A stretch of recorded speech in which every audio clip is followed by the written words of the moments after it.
Hello, today I'm going to be covering Game 2 of the current Meijin Sen being played between Meijin Fujii Sota and the challenger Itodani Tetsuro.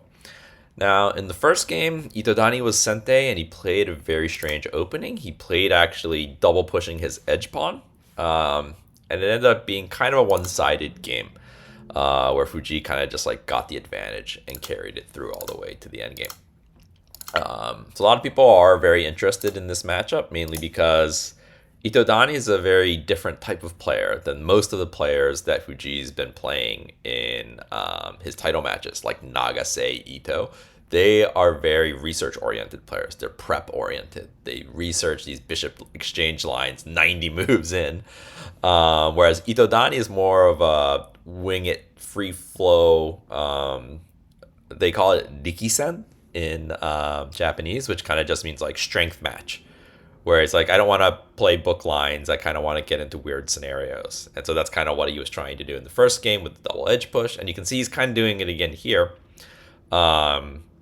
with this silver to 4-2 move here. He's inviting Fujii to exchange bishops, and he's willing to kind of lose a tempo on that, taking back with the gold, which is something you normally wouldn't do.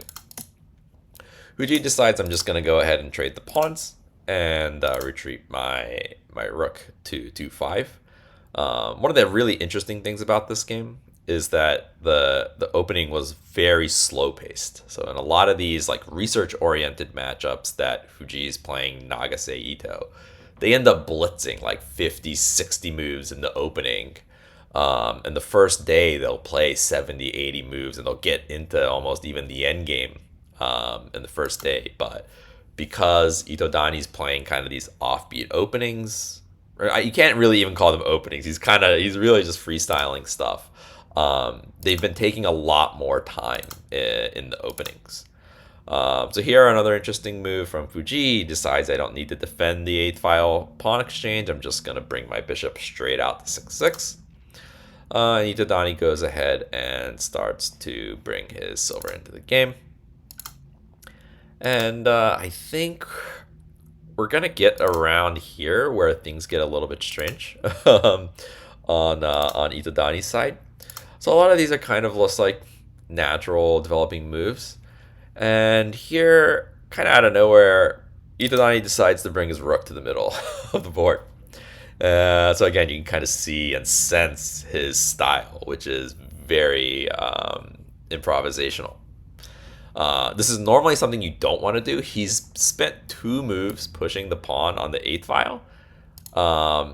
And then he just like swings his rook to the center anyway. And you can see like the engine doesn't hate it, doesn't like it, right? So it's not like it's like significantly losing, but if you look, the eval does go down. But yeah, this is the type of play I would highly recommend not trying to copy. Because you just have to be a world-class player in order to make this kind of thing work. And Itodani is that. So he's very well known for playing like this, but also for being very good at blitz. So you can kind of get the feel for his style. So Fujii goes ahead, gets his king out of the center now that the rook is staring at it. Then they exchange pawns and he has to go ahead and retreat the bishop. So here it's almost looking better now, right? So you can kind of see Fujii made a bit of a mistake back here. He wasn't supposed to take the pawn. He was supposed to counter push the pawn on 4-5 if he wanted to maintain his advantage. And the main reason why is because now Itodani actually has full control of the middle of the board. And if he has a few more moves to consolidate it, it could actually become a pretty bad position for Fujii. So you can almost say here that Itodani's offbeat strategy worked. He actually has a decent position, even as Gote here. So he goes ahead and brings the bishop to the edge. He wants to combo everything here. And I believe we're very close now. Okay, yeah. So here, Fujii pushes the edge pawn. It's a classic strategy, tactic, to target the bishop's head. It's usually a very weak spot. The other one that gets classically targeted is the knight's head. And Itodani responds by bringing the rook to defend this 4th rank with his rook. And I believe this already here, move 36, is where they adjourned on the first day. So the Meijin set is a 2-day match. I think it's 9 hours thinking time for both players. So it's I think it's the longest thinking time or longest time control in all of shogi. And here Fujii unsurprisingly makes one of the top 2 plays, and I think a lot of the pro commentary was saying here that Itodani was about to kind of solidify everything, and if he's controlling the center very well. And this was kind of Fujii's opportunity to strike back and start an attack before everything gets consolidated. So Fujii starts by dropping the pawn on 5-6, silver takes, and then he drops another pawn on 5-5, bringing the rook forward.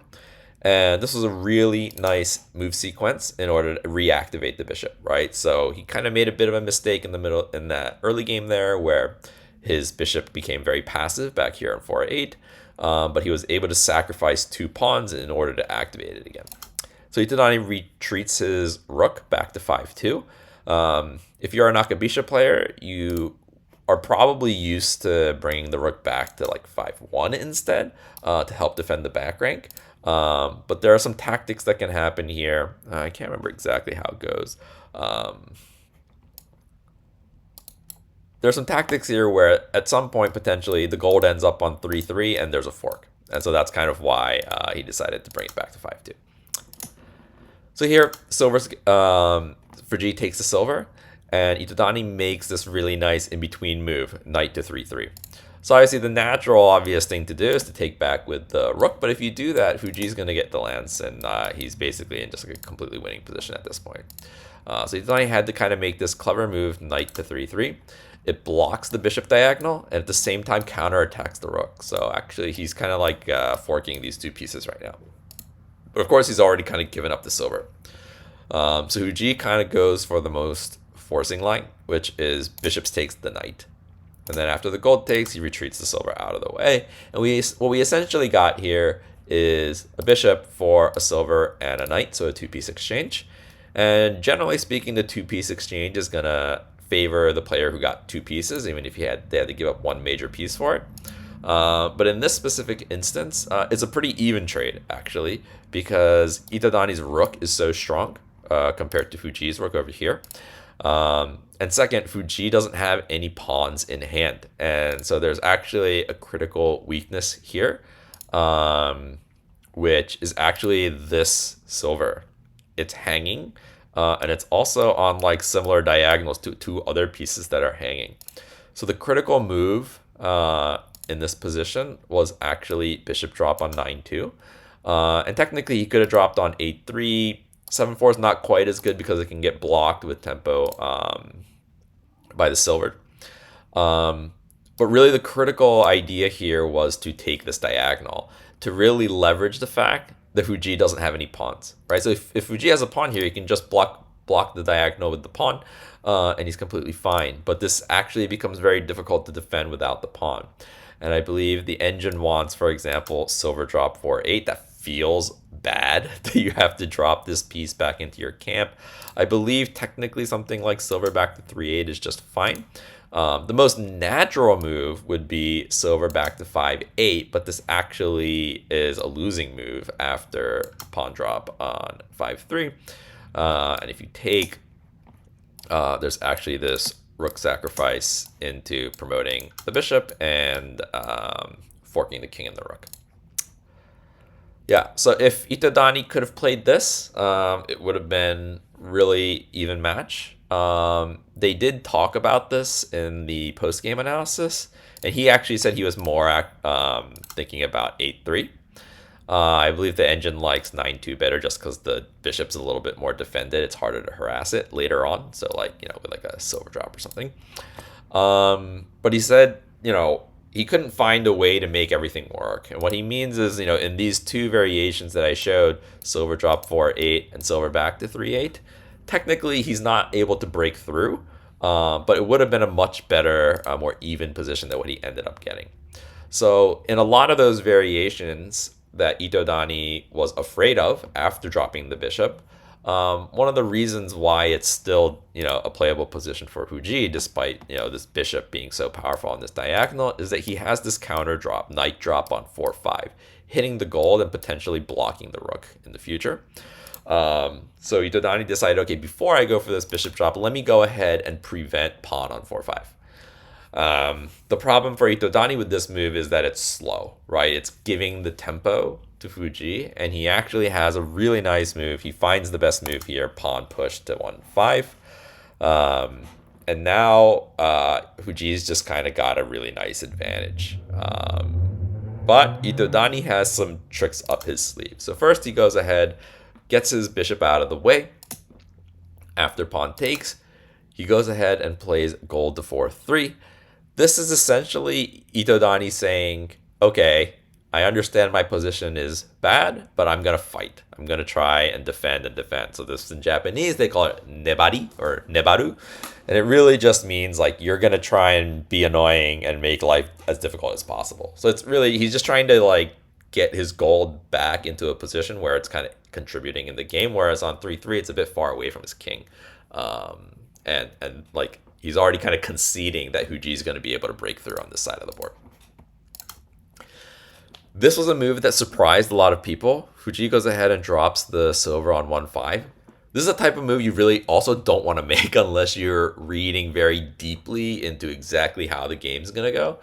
Because it's very susceptible to this silver kind of just sitting here and doing nothing the rest of the game, right? So like in a different world, okay, like maybe there's time for Itodani to get his bishop back in the game this way, and this silver kind of just sits here doing nothing. It blocks the lance. But in this case, if he moves the bishop, the rook's going to get the promote, and then that's going to hit the gold. So a lot of people were very surprised with this move. I think none of the commentary thought this would get played because it is a very it's an anti-pattern type of move, especially for really strong players, to put a silver all the way on the edge of the board like this. But okay, it's actually a good move. So Itodani plays this kind of suspicious move, pawn drop on 1-7. The idea is if you ignore it, and let's say you just go ahead and take this bishop, he's going to have this bishop drop on 1-6, forking the rook and the gold. Now, you can see the engine. You can see that even this, Fujii's still in a really strong position. But it's at least a little bit scary, and you're giving counterplay, right? And so generally speaking, if you don't have to, you don't want to give people this counterplay. So Fujii decides he's going to go ahead and just take the pawn and be like, okay, I took the pawn. What are you going to do now? And Itodani goes ahead now and takes the silver, with the idea that, like same thing. If you take my bishop, I'm going to be able to drop this bishop on 1-6 and fork your pieces. And so naturally, what does Fujii do? He just takes the bishop anyway. And I think you could see even in the live stream, Itodani was quite surprised that this bishop got taken. And basically what happens is after you drop the bishop, the rook promotes. And even if you get to take this gold, Fujii's going to get a gold himself. And it turns out that Fujii's attack is just stronger than Itodani's. So Itodani didn't quite read through all the way. He just thought that it was a little bit scary to give this fork, and Fujii kind of read through it. And so now Itodani's in a lot of trouble. He decides to try and be a little clever here with the silver drop. So the silver defends the gold and hits the dragon.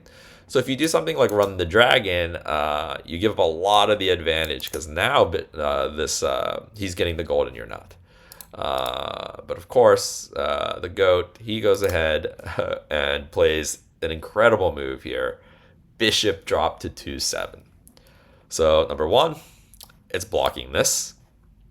Number two, if you take the dragon, we're going to be able to take the bishop, and this comes with tempo on the gold.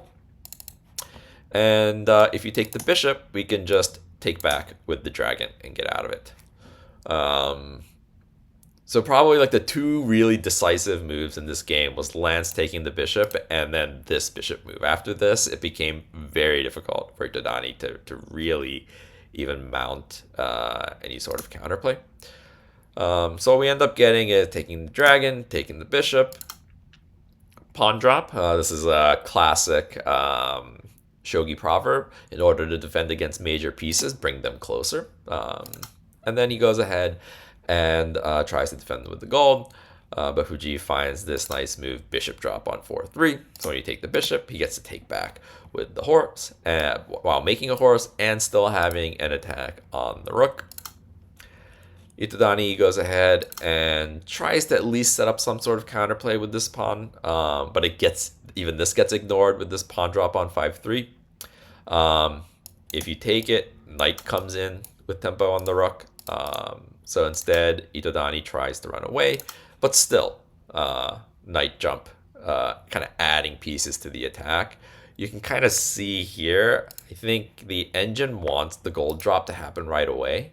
But when you drop the gold, you end up trading off a bunch of pieces and then going for a decisive attack. But he doesn't have mate right away. And so when you do that and give your opponent a bunch of pieces in hand, things could get dicey on the other side of the board. You might be enabling a counterattack. So essentially, Fujii decided to play it safe. He decides, okay, let me just jump this knight, because now if I drop the gold on 5-2 and trade off all the pieces, it's mate because I have an extra piece defending 5-3. So Itodani goes ahead, promotes the pawn, gold takes, and you see maybe there's something here with the rook drop, but this is actually a really nice tesuji to remember in these kind of situations, which is to defend by dropping the knight. So you're blocking the rook and at the same time defending the gold. So here, Itodani needs to block the horse, but Fujii just trades, drops the bishop back, attacking the rook. Rook tries to run, trying to, again, create some sort of counterplay. But Fujii very, very calmly just takes on 4-4, allows this rook promotion on 2-9, but pawn promotion on 5-2, king runs, but pawn takes the gold here even, right? So like even extra scary, but he's kind of just read through, okay, like, yeah, you can take this gold, but I dropped the pawn and you don't have anything. And here Itodani resigned. So the first two games of this match so far have basically been Itodani trying to make sure that he doesn't play into any prep and they just get to play shogi. The problem for Itodani is that he's playing against the best player ever, and it's not quite working. And I believe their head-to-head record in their careers is something like 9 wins, 1 loss in favor of Fujii. Well, actually, it's probably more like 11 wins, 1 loss now with these two games. And this just happens to be a very, very bad matchup for Itodani and his style, just because of how strong Fujii is at calculating. I mean, Itodani's superpower, I would say, as a shogi player is his calculation and how quickly he can calculate and how deeply. But it just so happens that he's up against the one guy that probably does both better than him. So yeah, just an awful matchup for him. We're going to see what he comes up with for game 3. Hopefully he comes up with something interesting, at least fun, that we get to see, kind of like some of these games. At least they're fun and offbeat. I would be really surprised if he comes with, bishop exchange prep. I think that's kind of the one thing you can be sure that's not going to happen. But yeah, so hopefully you enjoyed this review. I'll be making more reviews for the subsequent games that are coming in the series.